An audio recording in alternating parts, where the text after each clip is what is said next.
करौली में यदुवंशियों की जिस शाखा ने शासन किया वो शाखा थी जादौन शाखा। और इन जादौनों का एक राज्य चिन्ह हमको देखने को मिलता है जिसमें बहुत सारे चित्र देखने को मिलते हैं, जैसे बाघ का चित्र, भेड़ का चित्र। इसके अलावा एक वाद्य यंत्र है जिसको रणजीत नकारा कहा गया, जो मुगल शासक अकबर के द्वारा यहां के शासक गोपाल दास को भेंट किया गया था, उसका चित्र, चांद का चित्र, इसके अलावा गाय का चित्र। और इसी राज्य चिन्ह में नीचे की ओर लिखा हुआ है श्री मदन मोहन जी सदा सहाय, और ऊपर की ओर देखते हैं तो वहां पर एक मृग का चित्र देखने को मिलता है। तो जादौनों का ये जो राज्य चिन्ह है, इसमें इन सभी चित्रों का अर्थ क्या है? ये चित्र किस बात की ओर इशारा करते हैं? जैसे इन दो चित्रों पर आप ध्यान दो, एक तो बाघ का चित्र और एक भेड़ का चित्र। बाघ की प्रकृति हिंसात्मक होती है, जबकि भेड़ की जो प्रकृति होती है वो हिंसात्मक नहीं होती। तो इन दोनों को एक साथ सम्मिलित किए जाने का अर्थ यह है कि जादौनों की शासन व्यवस्था इस प्रकार से थी जहां पर विपरीत प्रकृति के जो लोग हैं वो एक साथ शांति से रह सकते थे। इसके अतिरिक्त ये जो वाद्य यंत्र है जिसको रणजीत नकारा कहा गया, दरअसल जादौनों में करौली के जो जादौन शासक थे, इन्हीं में एक शासक हुए थे गोपाल दास। एक गोपाल पाल हैं, वो अलग हैं। एक शासक हुए थे गोपाल दास, जो मुगल शासक अकबर के समकालीन थे। गोपाल दास ने एक युद्ध लड़ा था, दौलताबाद का युद्ध, और उस युद्ध में इनकी वीरता से प्रभावित होकर मुगल शासक अकबर ने इनको एक तो 2000 की मनसबदारी दी, और इसके अतिरिक्त एक वाद्य यंत्र इनको उपहार में दिया, और यह था रणजीत नकारा। इसी रणजीत नकारे को बाद में इस राज्य चिन्ह में सम्मिलित कर लिया गया। इसके अतिरिक्त आपको गाय का चित्र दिखता है। तो जैसा मैंने आपको बताया, राजस्थान की दो रियासतें ऐसी रही, एक तो जैसलमेर के भाटी और एक करौली के जादौन, जो स्वयं को भगवान श्री कृष्ण का वंशज बताते हैं। एक व्यक्ति थे ययाति, जो चंद्रवंशी थे, और चंद्रवंशी ययाति के पुत्र थे यदु। यदु की संतान कहलाए यादव। इसी वंश में आगे चलकर भगवान श्री कृष्ण हुए, और भगवान कृष्ण का ही वंशज मानते हैं एक तो जैसलमेर के भाटी वो स्वयं को, और इसके अलावा करौली के जो जादौन है वो भी स्वयं को श्री कृष्ण का वंशज मानते हैं। हम ये जानते हैं कि भगवान श्री कृष्ण को गाय बहुत प्रिय थी। इसी के कारण ये जो राज्य चिन्ह है इसमें गाय का चित्र सम्मिलित किया गया। और एक शब्द होता है पालक, पालक का मतलब पालने वाला, गाय पालने वाला, उसी से एक शब्द बना है पाल। हम ये भी देखते हैं कि करौली के जो शासक हैं इनके नाम के लास्ट में हमको पाल देखने को मिलता है, जैसे विजय पाल या तिमन पाल, या इसके अलावा कुंवर पाल या अर्जुन पाल या मदन पाल। तो इन सभी शासकों के नाम के पीछे हमको पाल देखने को मिलता है। लेकिन एक जो शासक थे उनके नाम के पीछे हमको गोपाल दास देखने को मिलता है। दरअसल उनका नाम भी गोपाल पाल था, जिनको अकबर के द्वारा रणजीत नकारा भेंट किया गया था। लेकिन वो भगवान कृष्ण के मतलब गोपाल के बहुत बड़े भक्त थे, इसीलिए उनकी भक्ति में उन्होंने अपना नाम गोपाल पाल के स्थान पर गोपाल दास कर लिया था। अच्छा, एक जो आपको चित्र मिलता है वो ऊपर की ओर एक मृग का चित्र देखने को मिलता है। मृग जो है यह सुंदरता और चंचलता का प्रतीक होता है, ठीक उसी प्रकार से जैसे चांद जो होता है वो सुंदरता और चंचलता का प्रतीक होता है। और हम ये जानते हैं कि ये जो यदुवंशी हैं ये अपने आप को चंद्रवंशी बताते हैं, तो इसी के कारण चंद्रमा से रिलेटेड होने के कारण इस मृग का चित्र लिया गया। हालांकि एक थ्योरी और है कि चंद्रमा का जो वाहन है, वैसे हम ये देखते हैं एक जो सांकेतिक रूप से एक जो वाहन बना, एक चित्र बनाया गया है चंद्र देवता का, जिसमें वो स्वयं रथ पर सवार हैं और 10 सफेद रंग के जो घोड़े हैं वो उनके रथ को खींचते हैं और वो मन की गति से चल सकते हैं। इसका अर्थ यह है, इन संकेतों का अर्थ यह है कि चंद्रमा जो है वो हमारे मन की चंचलता को प्रभावित करता है। चांद से जो ग्रेविटी आती है वो आपके मन की चंचलता को प्रभावित करती है। हालांकि यहां पर हम जो इनके रथ में देखते हैं वो 10 घोड़े बंधे हुए होते हैं, लेकिन कुछ सोर्स ऐसे हैं जहां पर चंद्र देवता का वाहन मृग को भी बताया गया है और इसके अलावा हंस को भी बताया गया है। इसी के कारण ये मृग का चित्र हमको देखने को मिलता है, क्योंकि ये चंद्र देवता से रिलेटेड है और यदुवंशी जो है वो अपने आप को चंद्रवंशी मानते हैं। अच्छा, नीचे की ओर आपको ये कुछ शब्द लिखे हुए मिलते हैं, श्री मदन मोहन जी सदा सहाय। तो दरअसल जब आप करौली में जाएंगे तो करौली में मदन मोहन जी का मंदिर है जो भगवान श्री कृष्ण का मंदिर है। करौली के शासकों में से एक शासक हुए थे गोपाल पाल, उनके द्वारा यह मंदिर बनवाया गया था और करौली के शासक स्वयं को मदन मोहन जी का दीवान मानते हुए शासन करते हैं, इसीलिए ये लाइन लिखी हुई है श्री मदन मोहन जी सदा सहाय।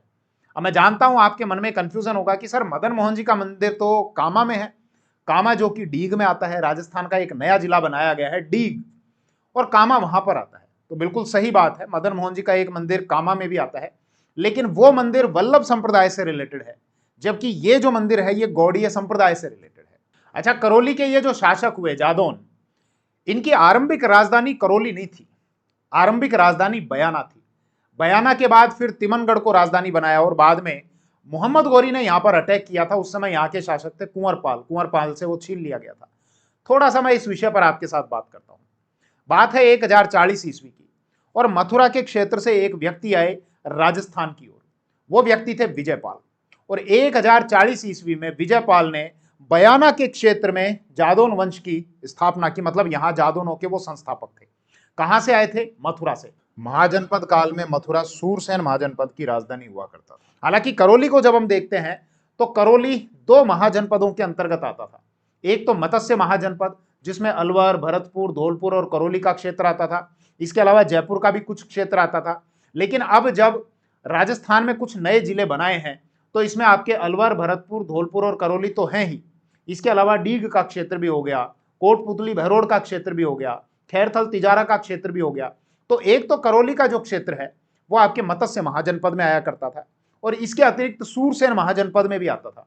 सूरसेन महाजनपद जिसकी राजधानी मथुरा होती थी, और राजस्थान के कुछ हिस्से जैसे भरतपुर, धौलपुर और करौली वो उसके अंतर्गत आते थे।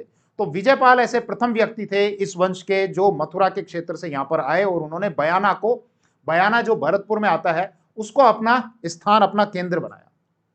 बाद में इसी वंश में एक शासक हुए थे तिमनपाल, जिन्होंने तिमनगढ़ को अपनी राजधानी बनाया। ये तिमनगढ़ करौली में आता है। इसी वंश में चलकर एक शासक हुए थे कुंवरपाल, और कुंवरपाल के टाइम में मोहम्मद गौरी ने यहां पर अटैक कर दिया था। और ये जो तिमनगढ़ का क्षेत्र है, इसके अलावा जो बयाना का क्षेत्र है, ये जादौनों से छीन लिया गया था। इसी के कारण हम ये देखते हैं कि यहाँ के जो यदुवंशी थे वो बड़ी संख्या में इस क्षेत्र से पलायन कर गए थे, और बयाना और तिमनगढ़ से निकलकर वो अलवर, तिजारा और बहरोड के क्षेत्र में चले गए थे, जहां पर यदुवंशी हमको बाहुल्य संख्या में देखने को मिलते हैं। फिर जब ये क्षेत्र इनके हाथ से चला गया, बयाना और तिमनगढ़ का, तो फिर मुस्लिम सत्ता से वापस किसने प्राप्त किया? इसी वंश में एक शासक हुए थे अर्जुन पाल फर्स्ट। उन अर्जुन पाल के द्वारा मुस्लिमों को पराजित करके वापस से तिमनगढ़ को, बयाना को जीत लिया गया था, और उन्हीं के द्वारा कल्याणपुरी को बसाया गया था, जिसको आज हम करौली के नाम से जानते हैं। और फिर इसी वंश में आगे चलकर एक शासक हुए थे जिनका नाम था धर्मपाल सेकंड। उनके द्वारा 1650 ईस्वी में करौली को राजधानी बनाया गया था। तो ध्यान रखना इस बात का, करौली को बसाया किसने था? अर्जुन पाल फर्स्ट ने। कब बसाया था? 1348 ईस्वी में। और इसी करौली को राजधानी किसने बनाया था? धर्मपाल सेकंड ने। कब बनाया था? 1650 ईस्वी में। इसी वंश में आगे चलकर एक शासक हुए थे मदन पाल, और मदन पाल के बारे में मैं पिछले वीडियो में आपके साथ बात कर चुका कि सन 1857 की जब क्रांति हुई थी तो उस समय करौली के शासक मदन पाल थे, और मदन पाल ने कोटा के महाराव राम सिंह द्वितीय को मुक्त कराने के लिए अपनी एक सेना भेजी थी अंग्रेजों के साथ में।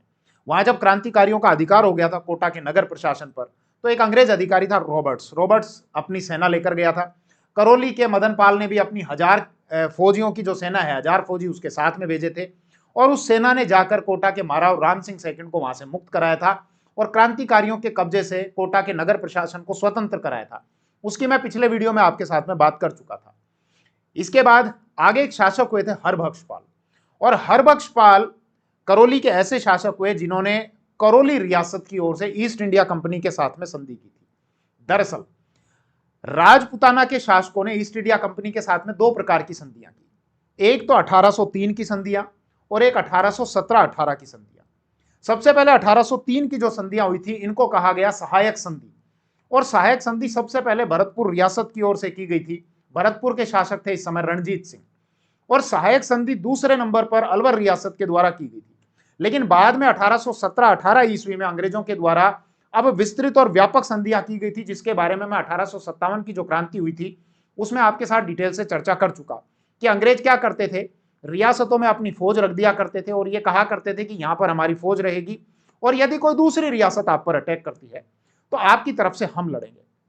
उसमें थोड़े बहुत अंग्रेज होते थे, ज्यादातर यहीं के सिपाही होते थे, उनका खर्चा भी राजा उठाता था, और अपनी सहायता के बदले में, सैन्य सहायता के बदले में अंग्रेजों को अगर कोई बड़ी रियासत होती थी तो वो अपना कोई क्षेत्र दे दिया करती थी कि साहब यहां से जो रेवेन्यू आए वो आप कलेक्ट कर लेना, या कोई छोटी रियासत होती थी तो वो उनको इसके बदले में पैसा दे दिया करती थी।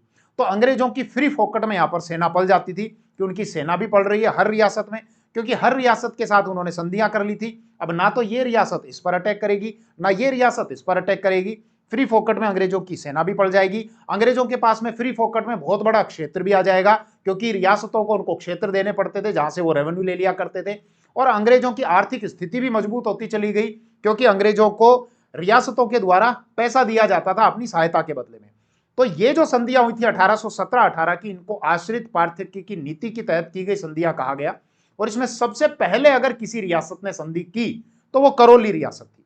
करौली के जो शासक थे हरबख्श पाल, उनके द्वारा ईस्ट इंडिया कंपनी के साथ में, मतलब अंग्रेजों के साथ में संधि की गई थी 9 नवंबर 1817 ईस्वी को। दरअसल इसके पीछे कारण क्या था कि इस समय जो मराठे हैं वो मराठे कमजोर हो चुके थे।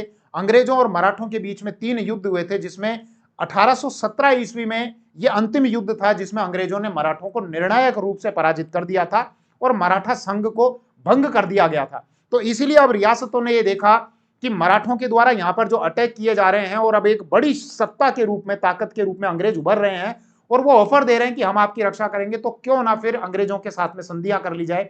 और जब हरबख्श पाल से पहले इनके पिता जो शासक थे माणक पाल के टाइम में 1812 ईस्वी में मराठों के द्वारा अटैक किया गया था करौली रियासत पर, और माणक पाल को विवश होकर 25,000 रुपए खिराज जो है वो सालाना देना तय करना पड़ा था। इसी के कारण हरबख्श पाल ने बाद में 1817 में ईस्ट इंडिया कंपनी के साथ में संधि कर ली थी, और ऐसा करने वाली राजस्थान की, आश्रित पार्थक्य की नीति के तहत ऐसा करने वाली राजस्थान की ये पहली रियासत थी। देखिए, राजस्थान की हिस्ट्री का ये स्पेशल बैच है।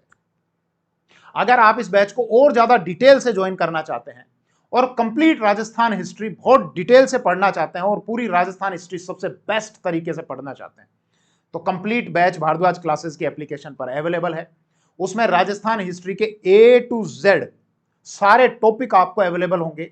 भले आप किसी भी कॉम्पिटिटिव एग्जाम्स की तैयारी करें, RAS की या फर्स्ट ग्रेड की या सेकंड ग्रेड की या पटवार की या ग्राम विकास अधिकारी की या रीट की या XYZ कोई भी एग्जाम जिसमें आपके राजस्थान की हिस्ट्री आती हो, तो ये बैच आपके काम का है। आप इसको ज्वाइन कर सकते हैं। भारद्वाज क्लासेस का एप्लीकेशन का लिंक इस वीडियो के डिस्क्रिप्शन में भी है, या प्ले स्टोर पर भी आप जाकर चेक कर सकते हैं। और राजस्थान हिस्ट्री केवल पढ़नी नहीं है, आप राजस्थान हिस्ट्री को एंजॉय कर सकते हैं। Thank you. जय हिंद।